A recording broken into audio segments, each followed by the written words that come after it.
Hello अस्सलाम वालेकुम। जी दोस्तों, आज मैं जिस ऑफिस मेमोरेंडम की बात करूंगा वो बेसिकली क्लेरिफिकेशन है जो फाइनेंस डिवीज़न ने इशू की थी 10 सितंबर 2024 की। ठीक है, उसमें कुछ उन्होंने जो ऑफिस मेमोरेंडम इशू किया था उसके अगेंस्ट उन्होंने कुछ क्लेरिफिकेशन दी है 22 जनवरी 2025 की। ठीक है, उसके बारे में हम बात करेंगे। 10 सितंबर 2024 में जो ऑफिस मेमोरेंडम इशू हुआ था ऑर्डिनरी फैमिली पेंशन के बारे में, वो बेसिकली फाइनेंस डिवीज़न का 1983 का उसने एक हवाला दिया office memorandum on this subject noted above and to state that on the recommendation of Pay and Pension Commission 2020, इसमें बेसिकली लिखा है कि it has been decided that henceforth ordinary family pension after the death or ineligibility of the spouse shall be शरीक हाथ के फौत के बाद shall be divisible to the remaining entitled family member. जो बाकी फैमिली मेम्बर है उसको 10 साल तक ये एलिजिबल होगा, लेकिन अगर डिसेबल होगा तो वो पूरी लाइफ के लिए होगा, उसमें लिमिट कोई नहीं है। और जो ऑर्डिनरी फैमिली इंटाइटल चिल्ड्रन जो होंगे वो 10 साल तक होंगे or the maximum or the till the age of 21 year whichever so later. ठीक है, ज़ाहिर बात है इस ऑफिस मेमोरेंडम में कुछ काफ़ी चीज़ें थी जो लोगों के जहन में क्वेश्चन जो है वो आ रहे थे कि ये तो बिल्कुल जो है इसमें क्लेरिफाई नहीं है। तो फिर फाइनेंस डिवीज़न ने 22 जनवरी 2024 को एक और ऑफिस मेमोरेंडम में उसने क्लेरिफाई किया है कि 10 सितंबर को जो ऑफिस मेमोरेंडम इशू हुआ था। फ्रेंड्स, अगर आपने अभी तक मेरे चैनल को सब्सक्राइब नहीं किया तो चैनल को सब्सक्राइब करें ताकि आपको मेरी सारी जो लेटेस्ट अपडेट है उसके बारे में उसने कुछ क्वेरी जो है वो इन्फॉर्म करने की कोशिश की है, जिसमें पहले क्वेरी जो है वो applicability of the finance division on office memorandum 10/9/2024 to the existent family pensioner. ठीक है, एग्जिस्टेंट फैमिली मेम्बर के बारे में उस लोगों ने क्वेश्चन किया है।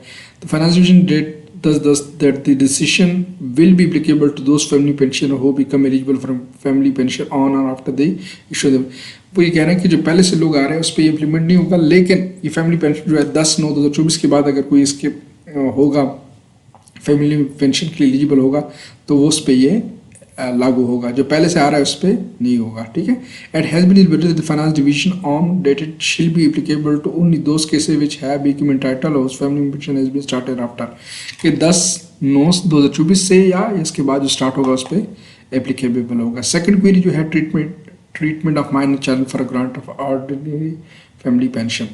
ठीक है, family pension is a minor child will be divisible till the age of 21 years per the eligible criteria. ठीक है, जो पहले से डिसाइड हुआ है कि 21 ईयर्स की जो है माइनर एज काउंट की जाएगी, उसके बारे में फाइनेंस डिवीजन ने क्लैरिफाई किया है। उसके बाद थर्ड क्वेश्चन है what if child does not remain minor during the receipt of family pension. अगर बच्चा जो है फैमिली पेंशन के लिए एलिजिबल नहीं होता या ले रहा होता है और उसकी एज ख़त्म हो जाती है, 21 ईयर्स का हो जाता है, once a child is no more minor then such child will be not be entitled to receive family pension as a minor child। ठीक है, अगर वो पहले से ले रहा है और 21 ईयर्स का हो गया तो ज़ाहिर बात एलिजिबल नहीं होगा, तो इसका क्या होगा। however after the death of eligibility of the spouse the ordinary family pension shall be remain divisible to other entitled family members per the priority। जो पहले से डिफाइन है पेंशन है, जो रूल्स में डिफाइन किया गया उसके हिसाब से उसको वो दिया जाएगा और maximum 10 years or unexpired portion of 10 years only. ठीक है, वो दिया जाएगा।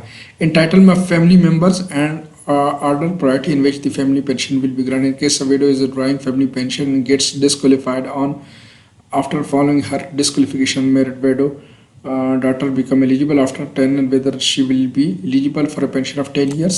ठीक है, इसमें basically in case of widow is drawing family pension and get disqualified on after. ठीक है, वो ये कह रहे हैं कि अगर विडो पेंशन ले रही है और वो जो है वो डिस्क्वालिफाइड हो जाती है 10/9/2024 के बाद following disqualification married window divorced daughter become eligible after she'll be eligible for pension of 10 years. ठीक है, वो कह रहे हैं कि बेवा की फौत के बाद जो पेंशन होगा 10/9/2024 के बाद अगर वो एक्सपायर होती है, फौत होती है, तो बाकी जो विडो है अनमेरिड डॉटर जो है या डाइवोर्स डॉटर है उसको एप्लीकेबल होगा।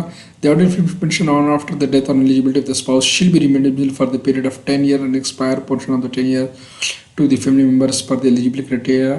ठीक है, वो जाहिर बात है 10/9 के बाद अगर फौत होगी बेवा वगैरह या तो उस हिसाब से इस पर ये एप्लीकेबल होगा।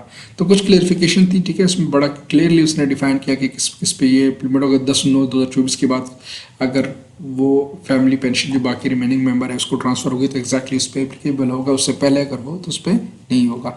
उम्मीद करता हूँ आपको ये वीडियो पसंद आई होगी। पसंद आने की मेरे चैनल को सब्सक्राइब करें।